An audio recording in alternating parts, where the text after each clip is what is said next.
Hello everyone. In today's class, let us study about direct sum of subspaces. Let M and N be subspaces of a Banach space B. We shall denote M plus N, the set of all sums of the form x plus y, where x belongs to M and y belongs to N. Since M and N are subspaces, it turns out that M plus N is also a subspace. Again, if M plus N equal to B, we say that B is the sum of subspaces M and N. This means that each vector in B is represented as the sum of vector in M and vector in N. If each vector z in B represented uniquely in the form z equal to x plus y with x belongs to M and y belongs to N, then B is said to be the direct sum of subspaces M and N. It is denoted by B, direct sum of M and N, like this. We have one theorem. Let a Banach space B, which is the direct sum of M and N, and let Z be any element in a B, be z equal to x plus y uniquely with x belongs to M and y belongs to N. The norm of z equal to norm of x plus norm of y is a norm on direct sum B of direct sum of M and N. ತುಂಬ ಮಜಾ ಇದೆ ಈ topic. ಏನು ಅಂತ ಅಂದರೆ, ಇಲ್ಲಿ M ಮತ್ತು N ಎರಡು ಸಬ್ಸ್ಪೇಸಸ್ ಆಫ್ ಅ ಬನಾಚ್ ಸ್ಪೇಸ್ ಬಿ. ನಾವು ಎಮ್ ಪ್ಲಸ್ ಎನ್ ಏನು ಮಾಡ್ತೇವೋ ಅದು ಏನಾಗಿರುತ್ತೆ ಅಂದರೆ ಎಲಿಮೆಂಟ್ಸಿನ ಸಮ್ ಆಗಿರುತ್ತೆ. ಆ ಸಬ್ಸ್ಪೇಸಸಲ್ಲಿ ಇರುವಂತಹ ಎಲಿಮೆಂಟ್ಸಿನ ಸಮ್ಮು. ಓಕೆ, ಆ ಸಮ್ಮಲ್ಲಿ ಆಗಿರುವಂತಹ ಏನು ಸಮ್ ಇರುವಂತಹ ಎಲ್ಲ ಎಲಿಮೆಂಟ್ಸಿನ ಏನು ಸಮ್ ಮಾಡ್ತೀವೋ ಅದರದ್ದು ಸೆಟ್ ಏನಾಗಿರುತ್ತೋ ಆ ಸೆಟ್ಟೇ ಎಮ್ ಪ್ಲಸ್ ಎನ್ ಆಗಿರುತ್ತೆ. ಅದೇ ಆ ಸೆಟ್ ಏನು ಇದೆಯೋ ಅಂದರೆ, ಈಗ ಫಸ್ಟು ಸಬ್ಸ್ಪೇಸಸನ್ನು ಕನ್ಸಿಡರ್ ಮಾಡ್ತೀವಿ, ನೆಕ್ಸ್ಟು ಆ ಸಬ್ಸ್ಪೇಸಲ್ಲಿ ಇರುವಂತಹ ಎಲಿಮೆಂಟ್ಸಿನ ಸಮ್ ಮಾಡಿ ಅದರದ್ದು ಒಂದು ಸೆಟ್ ಕ್ರಿಯೇಟ್ ಮಾಡ್ತೀವಿ. ಆ ಏನು ಸೆಟ್ ಕ್ರಿಯೇಟ್ ಮಾಡಿದೀವೋ ಆ ಸೆಟ್ಟು ಬನಾಚ್ ಸ್ಪೇಸ್ ಬಿಗೆ ಈಕ್ವಲ್ ಆಗಿತ್ತು ಅಂತಂದರೆ ನಾವೇನಂತ ಕರಿತೀವಿ ಅಂತಂದರೆ ಅದು direct sum of subspaces M and N ಅಂತ ಕರಿತೀವಿ. B is said to be the direct sum of the subspace M and N. ಯಾವಾಗ ಅಂತಂದರೆ ಇದು ಎಮ್ ಪ್ಲಸ್ ಎನ್ ಮಾಡಿದಾಗ ಬಿನೇ ಬರಬೇಕು. ಈ ಎಮ್ಮಲ್ಲಿ ಇರುವಂಥದ್ದು ಏನು, ಇದೊಂದು ಸಬ್ಸ್ಪೇಸ್, ಇದರಲ್ಲಿರುವಂಥದ್ದು ಸೆಟ್, ಎಲಿಮೆಂಟ್ಸನ್ನು ಸಮ್ ಮಾಡಿರುವಂಥ ಸೆಟ್ಸ್ ಇದು ಎಮ್ ಪ್ಲಸ್ ಎನ್ ಅಂತಂದರೆ. ಸೊ ಅದಕ್ಕಾಗಿ ಇಲ್ಲಿ ನಾವು ಸಬ್ಸ್ಪೇಸನ್ನು ಆ್ಯಡ್ ಮಾಡೋದು ಅಂತಂದರೆ ಸಬ್ಸ್ಪೇಸ್ ಸಿಗೋದಿಲ್ಲ ನಮಗಲ್ಲಿ, ಬನಾಚ್ ಸ್ಪೇಸ್ ಸಿಕ್ಬಿಡುತ್ತೆ. ಆದರೆ ಅದರೊಳಗೆ ಸ್ಪೇಸಲ್ಲಿ ಇರುವಂಥ ಏನು ಎಲಿಮೆಂಟ್ಸ್ ಇರುತ್ತೆ ಅದು ಸೆಟ್ ಆಗಿರುತ್ತೆ ಅಂತ, ಎಕ್ಸ್ ಪ್ಲಸ್ ವೈ. ಓಕೆ, ಅದೇ ಎಲಿಮೆಂಟ್ಸಿನ sum. So that is the terminologies. ಅಂತಂದರೆ ಎಮ್ಮಲ್ಲಿ ಎಕ್ಸ್ ಇದೆ, ಎನ್ನಲ್ಲಿ ವೈ ಇದೆ ಅಂತಂದರೆ ಎಮ್ ಪ್ಲಸ್ ಎನ್ ನಾವು ಏನು ಮಾಡ್ತೀವಿ, ಎಕ್ಸ್ ಪ್ಲಸ್ ವೈ ಏನಾಗಿರುತ್ತೆ ಅದು ಎಮ್ ಪ್ಲಸ್ ಎನ್ನನ್ನು ರಿಪ್ರೆಸೆಂಟ್ ಮಾಡ್ತಾ ಇರುತ್ತೆ. ಆ ಎಕ್ಸ್ ಪ್ಲಸ್ ವೈ ಮಾಡಿದಾಗ ಏನು ಝಡ್ ಅಂತ ಎಲಿಮೆಂಟ್ ಬರುತ್ತೋ ಆ ಝಡ್ ಎಲಿಮೆಂಟು ಬಿದಲ್ಲಿ ಇರುತ್ತೆ. ಓಕೆ, ಸೊ ಈಗ ಇಲ್ಲಿ ಎಕ್ಸ್ ಮತ್ತು ವೈ ನೀವು ಸಬ್ ಸ್ಪೇಸನ್ನು ತೊಗೊಂಡ್ರು ಆ್ಯಡ್ ಮಾಡೋದು ಸ್ಪೇಸಸ್ಸನ್ನಲ್ಲ, ಸ್ಪೇಸಸ್ಸಲ್ಲಿ ಇರುವಂಥ ಎಲಿಮೆಂಟ್ಸನ್ನು. ಇಷ್ಟು ನೆನ್ಪಿಟ್ಕೊಂಡ್ಬಿಟ್ರೆ ಸಾಕು. ಒಂದು ಥೇರಮ್ ಇದೆ. ಈಗ ಈ ಒಂದು ಥೇರಮನ್ನು ನಾವು ಬನಾಚ್ ಸ್ಪೇಸ್ ಬಿದಲ್ಲಿರುವಂಥದ್ರ ಜೊತೆಗೆ ನಾವು ಡಿಫೈನ್ ಮಾಡ್ತಾ ಇದ್ದೀವಿ. ಬಿ ಅನ್ನುವಂಥದ್ದು direct sum of M plus N ಆಗಿದೆ. ಬಿದಲ್ಲಿ ಒಂದು ಎಲಿಮೆಂಟ್ ಝಡ್ ಏನಿದೆಯೋ ಅದನ್ನು ನಾವು ಎಕ್ಸ್ ಪ್ಲಸ್ ವೈ ಆಗಿ ನಾವು ಡಿಫೈನ್ ಮಾಡ್ಬೋದು. ಅದರಲ್ಲೂ ಈ ಎಕ್ಸ್ ಅನ್ನುವಂಥದ್ದು ಎಮ್ ಅಲ್ಲಿ ಬಿಲಾಂಗ್ ಆಗುತ್ತೆ, ವೈ ಅನ್ನುವಂಥದ್ದು ಎನ್ ಅಲ್ಲಿ ಬಿಲಾಂಗ್ ಆಗುತ್ತೆ. Then norm of Z will be equal to norm of X plus norm of Y ಇರುತ್ತೆ. ಆ ನಾರ್ಮು ಸಮ್ ಬಿದ ಮೇಲೆ ಡಿಫೈನ್ ಹಾಕ್ಕೊಂಡಿದೆ ಅಂತ ಹೇಳ್ತೀವಿ. ಓಕೆ, ಅದರ ಜೊತೆಗೆ ಇನ್ನೊಂದು ಸಬ್ಸ್ಪೇಸ್ B1 ಇದೆ, ಅದು ಕೂಡ ಡೈರೆಕ್ಟ್ ಸಮ್ ಅಂತಲೇ ಹೇಳ್ತೀವಿ. ಅಂದರೆ M plus N direct sum of M and ಎನ್ನೇ ಇದೆ. ಅದೊಂದು ಹೊಸ ನಾರ್ಮ್ ಆಗಿತ್ತು ಅಂತಂದರೆ ಈ B1 ಕೂಡ ಬನಾಚ್ ಸ್ಪೇಸೇ ಆಗಿರುತ್ತೆ. ಯಾವಾಗ ಅಂತಂದರೆ ಎಮ್ ಮತ್ತು ಎನ್ ಎರಡು ಬಿದಲ್ಲಿ ಕ್ಲೋಸ್ಡ್ ಆಗಿದ್ದಾಗ. That is the theorem. So ನಾವು ಇಲ್ಲಿ ಬಿ ಮತ್ತು B1 ಎರಡೂದನ್ನು ಸೇಮ್ ಬನಾಚ್ ಸ್ಪೇಸ್ ಮೇಲೆ ನಾವು ಏನು ಡಿಫೈನ್ ಮಾಡ್ತಾ ಇದ್ದೀವಿ ಅಂಡರ್ ದಿ ನಾರ್ಮ್ ಇದು norm for B and norm 1 for B1. Okay, so norm of Z1 is equal to norm of x plus norm of y, where z belongs to x plus y and x belongs to m and y belongs to n. ಈ ಥರ ನಾವು define ಮಾಡ್ಕೊಂಡಿದ್ದೀವಿ. ಈಗ ನಾವೇನು first ತೋರಿಸ್ತೀವಿ ಅಂತಂದರೆ ಈ norm 1 ಅನ್ನುವಂಥದ್ದು ನಾರ್ಮ್ ಹೌದು ಅನ್ನೋದನ್ನು ನಾವು ಡಿಫೈನ್ ಮಾಡ್ಕೊಂಡಿರೋದಲ್ವ, ಅಲ್ಲಿ ನಾರ್ಮ್ ಹೌದು ಅನ್ನೋದನ್ನು ಪ್ರೂವ್ ಮಾಡ್ತೀವಿ. ಕಂಡೀಷನ್ಸನ್ನು ನೋಡ್ಕೊಳ್ಳೋದು, norm of X greater than or equal to 0 and norm of Y greater than or equal to 0. We have norm of Z1 greater than or equal to 0. Norm of Z1 equal to 0 if and only if norm of x plus norm y equal to 0, which is possible only when norm x equal to 0 and norm y equal to 0. ಅದು ಒಂದೇ ಏನು ಪಾರ್ಟ್ನಲ್ಲಿ ನಮ್ಗೆ ಅದು ಸಿಗುವಂಥದ್ದು. ಇದೇನು ಕೊಡುತ್ತೆ ಅಂತಂದರೆ norm X ಈಗ 0 ಯಾವಾಗ ಆಗುತ್ತೆ ಅಂತಂದರೆ ಎಕ್ಸ್ ವ್ಯಾಲ್ಯೂ 0 ಇದ್ದಾಗ, ನಾರ್ಮ್ ವೈ ಯಾವಾಗ 0 ಆಗುತ್ತೆ ಅಂತಂದರೆ ವೈ ವ್ಯಾಲ್ಯೂ 0 ಇದ್ದಾಗ. So norm of Z1 equal to norm X plus norm Y if and only if Z equal to 0. First condition ಸಿಕ್ತು. ಸೆಕೆಂಡ್ ಕಂಡೀಷನ್ ಪ್ರಕಾರ ಕನ್ಸಿಡರ್ ಮಾಡಿ ಎರಡು ಸೆಟ್ ಎಲಿಮೆಂಟ್ಸನ್ನು Z1 ಮತ್ತು Z2. ಅದು ಹೇಗಿದೆ ಅಂತಂದರೆ x1 ಪ್ಲಸ್ y1 ಅಂತಂದರೆ Z1, x2 ಪ್ಲಸ್ y2 ಅಂತಂದರೆ Z2. ಅದು ಎರಡು B1ನಲ್ಲಿ ಬಿಲಾಂಗ್ ಆಗಿದೆ ಅಂತ ತೊಗೊಂಡ್ರೆ, ಈಗ Z1 ಪ್ಲಸ್ Z2 ಮಾಡಿದಾಗ ನಮಗೆ x1 plus y1 plus x2 plus y2 ಆಯಿತು. ಅದನ್ನು ರಿಅರೇಂಜ್ ಮಾಡಿ x1 plus x2 plus y1 plus y2 ಆಯಿತು. ಅದಕ್ಕೆ ಈಗ ನಾರ್ಮನ್ನು ಕನ್ಸಿಡರ್ ಮಾಡಿ ಸ್ಪ್ಲಿಟ್ ಮಾಡಿದಾಗ less than or equal to norm of x1 plus x2 plus norm of y1 plus norm of y2 ಆಯಿತು. ಗ್ರೂಪಿಂಗ್ ಮಾಡ್ಕೊಳ್ಳಿ ಕರೆಕ್ಟಾಗಿ. ಬಟ್ ನಮ್ಗೆ ಗೊತ್ತಿರೋ ಪ್ರಕಾರ norm of x1 plus norm of y1 ಅಂತಂದರೆ ನಾರ್ಮ್ of Z1 with respect to Banach space B1 and norm of x2 plus norm of y2 ಏನಿದೆಯೋ ಅದು norm of Z2 with respect to Banach space B1 ಅಂತ ಆಯಿತು.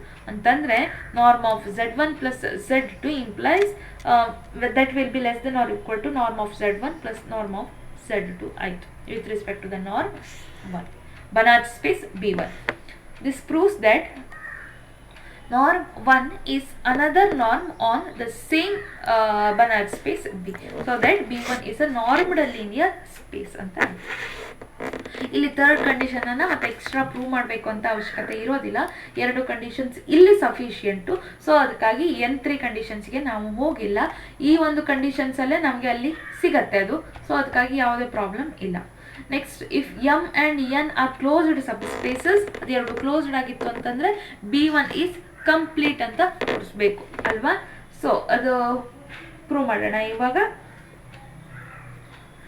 Let the sequence Zn be a Kashi sequence in B1.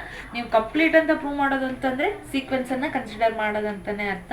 And let Z1 equal to xn plus yn be its unique representation with xn belongs to m and yn belongs to n for each n ಅಂತ ತಗೊಳ್ತಿದ್ವಿ. ಅಂದರೆ ಅದಕ್ಕೆ parallel ಆಗಿರುವಂತಹ elements respective ಎಲಿಮೆಂಟ್ಸೇ ಇದೆ ಅಂತ ನಾವು ತಗೊಳ್ತಾ ಇರೋದು. ಅದಕ್ಕಾಗಿ ಇಲ್ಲಿ ಯುನಿಕ್ ರಿಪ್ರೆಸೆಂಟೇಷನ್ ಅಂತ ನಾವು ಬರ್ತಿರುವಂಥದ್ದು. Then given epsilon greater than 0 there exists a positive integer n not such that norm of Zm minus Zn with respect to the Banach space B1 is less than epsilon for all m n greater than or equal to n not. Cauchy sequence ಆಗಿರೋದಕ್ಕೆ direct ಆಗಿ ನಾವು ಕಾಶಿ ಸೀಕ್ವೆನ್ಸಿನ ಡೆಫಿನೇಷನನ್ನು ಇಲ್ಲಿ apply ಮಾಡಿದ್ದೀವಿ. So ಈ equation ನಮ್ಗೆ ಏನು ಕೊಡುತ್ತೆ ಅಂತಂದರೆ Zm ಅಂತಂದರೆ xn ಪ್ಲಸ್ yn, Zn ಅಂತಂದರೆ xn plus yn less than epsilon ಆಗತ್ತೆ. ಅಗೇನ್ ಇದನ್ನು ರಿಅರೇಂಜ್ ಮಾಡಿದ್ರೆ xm minus xn plus ym minus yn ಆಯಿತು with respect to Banach space B1 less than epsilon ಅಂತ ಆಯಿತು. ಸೊ ಈಗ ನಾವು ನಾರ್ಮ್ 1 ಡೆಫಿನೇಷನನ್ನು ನಾವಿಲ್ಲಿ ಯೂಸ್ ಮಾಡಿಕೊಂಡ್ರೆ ಈ xn minus xm minus xn plus norm of y ಅಂದರೆ ಸ್ಪ್ಲಿಟ್ ಮಾಡಿರೋದು ಕೂಡ ನಮಗೆ ಲೆಸ್ ದೆನ್ ಎಪ್ಸಿಲಾನ್ ಅಂತಲೇ ಬರುತ್ತೆ. ಸೊ ಈ ಇಕ್ವೇಷನ್ನಿಂದ ನಮ್ಗೆ ಏನಾಗುತ್ತೆ ಅಂತಂದರೆ xm minus xn also less than epsilon plus norm and norm of ym minus yn is also less than epsilon ಅಂತ ಬರುತ್ತೆ. ಅಂದರೆ ಸ್ಪ್ಲಿಟ್ ಮಾಡಿದಾಗ ಇದು ಹೆಂಗಿದೆ ಅಂತಂದರೆ ಲೆಸ್ ದೆನ್ ಎಪ್ಸಿಲಾನ್ ಬಂದಿರೋದು ಇದು epsilon by 2 plus epsilon by 2 ಅಂತ ಮಾಡಿಕೊಂಡು ಲೆಸ್ ದೆನ್ ಎಪ್ಸಿಲಾನ್ ಆಗಿ ಬರಿಬೋದು ಅಂತ ಅದರಿಂದ ಬಂದಿದೆ. ಅವಾಗ ಇದು ಕೂಡ ಲೆಸ್ ದೆನ್ ಎಪ್ಸಿಲಾನ್ ಬೈ 2 ಅಂತಂದ್ರೆ ಲೆಸ್ ದೆನ್ ಎಪ್ಸಿಲಾನ್ ಕೂಡ ಹೌದು ಅಂತ ಆ ಕಂಡೀಷನ್ ನಲ್ಲಿ ನಾವು ಇದನ್ನ ತಗೊಳ್ಳೋದು. ದೇರ್ಫೋರ್ ಇದು ಒಂದು sequence norm of X N minus X N less than epsilon ಅಂತ ಬಂದಿರೋದು. ಅದಕ್ಕೆ norm of sequence X N ಅಂತ ಮಾಡ್ಕೊಳ್ಳೋಣ. Norm of X Y N minus Y N less than epsilon ಬಂದಿರೋದಕ್ಕೆ ಸೀಕ್ವೆನ್ಸ್ ವೈ ಎನ್ ಅಂತ ಮಾಡ್ಕೊಳ್ಳೋಣ. Cauchy sequence in M and N respectively. Since M and N are closed subspace of a complete space, therefore they are complete also. Okay. Hence, there exist points x belongs to M and y belongs to N such that xn tending to x and yn tending to y. Therefore, we can find a positive integers n1 and n2 such that ನಾ ಈಗ ಇದನ್ನು just ಹೇಳಿದೆ ನೋಡಿ ನಿಮಗೆ ಇಲ್ಲಿ ಯಾವ ಥರ ಬರುತ್ತೆ ಅಂತಂದರೆ ಇಲ್ಲಿ X N minus X N ಬದಲಿಗೆ X N tending to particular element ಅಂತ ತಗೊಳ್ತಾ ಇದ್ದೀವಿ. So that less than epsilon by 2 and this also less than epsilon by 2 ಆಯಿತು. ಕನ್ಸಿಡರ್ ಮಾಡ್ಕೊಳ್ಳಿ ಎನ್ ನಾಟ್ ಅನ್ನುವಂತಹ ಒಂದು element maximum of N one and N two Z ಅನ್ನುವಂಥ element X plus Y ಇದೆ ಅಂತ ಅಂದ್ಕೊಳ್ಳಿ. ಈಗ Z N tending to Z ಆಗಬೇಕು ಅಂತಂದರೆ Z N minus Z less than epsilon ಬರಬೇಕು. ಜಸ್ಟ್ ಹಾಕಿದ್ರೆ ಸಬ್ಸ್ಟಿಟ್ಯೂಟ್ ಮಾಡಿದ್ರೆ ಸಾಕು, ಆಟೋಮೆಟಿಕ್ ಆಗಿ ಬರುತ್ತೆ. Therefore Z N tending to Z in norm 1 that is so that b1 is a Banach space. Very easiest theorem, but ನಿಮಗೆ ಇಲ್ಲಿ ಯಾವ ಥರ ಇದನ್ನು ತಗೊಳ್ಬೇಕು ಅಂತ ಒಂದು ಸಲ ಹಿಂಟ್ ಗೊತ್ತಾದರೆ that is more than enough. 2 marks ಇರೋದಕ್ಕೆ ಇದೆಲ್ಲ ಪ್ರೂವ್ ಅಂದರೆ ನಿಮ್ಗೆ ಮಲ್ಟಿಪಲ್ ಚಾಯ್ಸ್ ಕ್ವಶನ್ಸ್ ಬರೋದಕ್ಕೆ ಇದೆಲ್ಲ ಪ್ರೂವ್ ಮಾಡೋದಕ್ಕೆ ಕೇಳೋದಿಲ್ಲ. ಬಟ್ ಸರಿಯಾದಂತಹ ಡೆಫಿನೇಷನ್ಸು ಅಪ್ಲಿಕೇಶನ್ಸು ನಮ್ಗೆ ಗೊತ್ತಿರಬೇಕು. ಎಲ್ಲಿ ಹೇಗೆ ಅಪ್ಲೈ ಮಾಡಬೇಕು ಅಂತ ಗೊತ್ತಿದ್ದಾಗ ನೀವು ಈಸಿಲಿ ಅದನ್ನು ಸಾಲ್ವ್ ಮಾಡ್ಬೋದು. ಕಂಟಿನ್ಯೂಯಸ್ ಲೀನಿಯರ್ ಟ್ರಾನ್ಸ್ಫಾರ್ಮೇಷನ್ ಡೆಫಿನೇಷನ್ ಅನ್ನು ಸ್ಟಡಿ ಮಾಡೋಣ. ಎನ್ ಮತ್ತು ಎನ್ ಡ್ಯಾಶ್ ಎರಡು ನಾರ್ಮ್ಡ್ ಲೀನಿಯರ್ ಸ್ಪೇಸ್ ಆಗಿತ್ತು ಅಂತ ಅನ್ಕೊಳ್ಳಿ. Over the same field R or C whatever it may be. Though N and N dash are different normed linear space, we shall use the same notation norm for the norms of both the spaces for convenience. N ಮತ್ತು N dash ಎರಡಕ್ಕೂ same ನಾರ್ಮನ್ನು use ಮಾಡ್ಕೊಳ್ತಾ ಇದ್ದೀವಿ ನಾವು. ಅದು ಒಂದೇ linear space ಮೇಲೆ ಅಂದರೆ ಸೇಮ್ ಸ್ಕೇಲರ್ ಫೀಲ್ಡ್ ಮೇಲೆ ಡಿಫೈನ್ಡ್ ಹಾಕ್ಕೊಂಡಿರೋದಕ್ಕೆ. ಓಕೆ, ಈಗ ಟಿ ಅನ್ನುವಂತಹ ಒಂದು ಟ್ರಾನ್ಸ್ಫಾರ್ಮೇಷನನ್ನು ನಾವು ಎನ್ ಮತ್ತು ಎನ್ ಡ್ಯಾಶ್ ಮಧ್ಯದಲ್ಲಿ ಕನ್ಸಿಡರ್ ಮಾಡಿದಾಗ ಟಿ ಈಸ್ ಕಂಟಿನ್ಯೂಯಸ್ ಯಾವಾಗ ಅಂತೀವಿ ಅಂತಂದರೆ ನಾವು ಯಾವಾಗ ಅಂತೀವಿ ಅಂತಂದರೆ ನಾವು ಇಲ್ಲಿ ಮೋಸ್ಟ್ಲಿ ನಮಗೆ ಯೂಸ್ ಮಾಡಬೇಕಾಗಿರುವಂಥದ್ದು less than epsilon, less than delta ಈ ಥರ ಬರುವಂತಹ ಡೆಫಿನೇಷನ್ಸ್. ಕಂಟಿನ್ಯೂಟಿ ಡೆಫಿನೇಷನ್ಸ್ ಬರೋದೇ ಹಾಗೆ. ಆದರೆ ನಾವು ಏನು ಮಾಡ್ತೀವಿ ಅಂತಂದರೆ ಲಿಮಿಟ್ಸಿನ ಡೆಫಿನೇಷನ್ಸನ್ನು ಯೂಸ್ ಮಾಡಿಕೊಂಡು ಇದರ ಡಿಫೈನನ್ನು ಮಾಡ್ತಾ ಇರುವಂಥದ್ದು. So T from N to N dash is continuous if and only if X N tending to X in n implies t of xn tending to t of x in n dash. ಇದಾದಂತಹ ಒಂದು definitions. So we shall denote the identically zero transformation by 0 or O and the identity transformation by 1. Identically zero transformation and identity transformation ಇದು note ಮಾಡ್ಕೊಳ್ಳಿ, ಕೇಳುವಂತಹ ಸಾಧ್ಯತೆ ಇದೆ. T from n to n dash is continuous if and only if xn tending to x in n implies t of xn tending to t of x in n dash. Okay, ಒಂದು theorem ಅನ್ನು ನೋಡೋಣ. If t is continuous at the origin, then it is continuous everywhere and continuity is uniform. Simple ಆದಂತಹ theorem. t ಅನ್ನುವ statement ಅನ್ನು note ಮಾಡ್ಕೊಳ್ಳಿ, important ಆದಂತಹ statement. Everywhere continuous or continuity is uniform.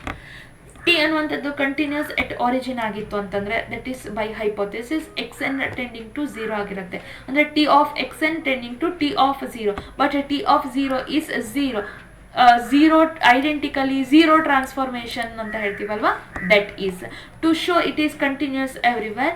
Let us consider one element X which is an arbitrary point in n, xn tending to x in n. Now xn tending to x if and only if xn minus x tending to 0. Definition ಎಲ್ಲ ತುಂಬ clear ಆಗಿದೆ.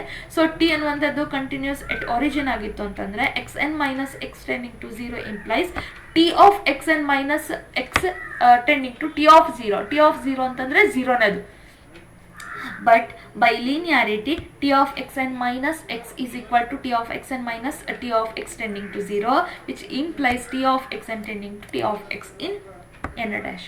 ನೋಡಿ X N ಮತ್ತು X ಬರುವಂಥದ್ದು N ಅಲ್ಲಿ, T of X N ಮತ್ತು T of X ಎನ್ ಬರುವಂಥದ್ದು ಎನ್ ಡ್ಯಾಶ್ ಅಲ್ಲಿ. Hence X N tending to X implies T of X N tending to T of X. therefore T is continuous everywhere and continuity is uniform. ಇದೇ ಒಂದು note ಆಗಿ ಕೊಟ್ಟಿದ್ದೇನೆ ನೋಡಿ, ತುಂಬ important ಆದಂಥದ್ದು. ಇದನ್ನು 2 ಮಾರ್ಕ್ಸಿಗೆ ಕೇಳ್ಬೋದು, ಮಾರ್ಕ್ ಮಾಡ್ಕೊಳ್ಳಿ. Since the point x equal to 0 can be replaced by any other point x of n, t is uniformly continuous on n into n dash. Thus a linear transformation is either uniformly continuous or everywhere discontinuous. The linearity of the transformation forces continuity at the origin to continuity everywhere. Okay. This is about today's class. Let us continue in the next class.